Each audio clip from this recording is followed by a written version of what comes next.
ሰላምና ጸጋ ባላችሁበት ለሁላችሁም ይሁን። የተከበራችሁ የእግዚአብሔር ቤተሰቦች እንዴት ናችሁ? እኔ ወንድማችሁ አገልጋይ ይብሳ ነኝ። ከእግዚአብሔር ቃል አንድ ስፍራ አነባለሁ። እንዲህ ይላል መዝሙር 107 ቁጥር 20 ላይ ቃሉን ልኮ ፈወሳቸው ከመቃብርም አፋፍ መለሳቸው ይላል። እንደምታወቀው ኢቫንጀሊካል ፓወር ኦፍ ጋድ ኢንተርናሽናል ቸርች ከተመሰረተች 5ኛ ዓመቷ ሆኗል። ይሄን የምስረታ በዓልን ምክንያት በማድረግ ከፊታችን ያለው 23 እስከ 26 ትልቅ ድግስ ተዘጋጅቷል። በዚህ ኮንፈረንስ ላይ እግዚአብሔር ለሀገራችን ቀብቶ ያስነሳቸው አገልጋዮች መጥቶ ያገለግላሉ። የቤተ ክርስቲያናቱ ባለራዕይ የሆኑት ነቢይ ለሚ አዱኛ ያገለግላሉ።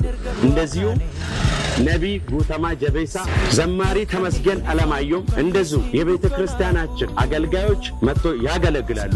ሁላችሁ መጥታችሁ እንድትካፈሉ በጌታ ፍቅር አሳስባችኋለሁ። ጌታ ኢየሱስ ዘመናችሁን ይባርክ። ተባረኩ።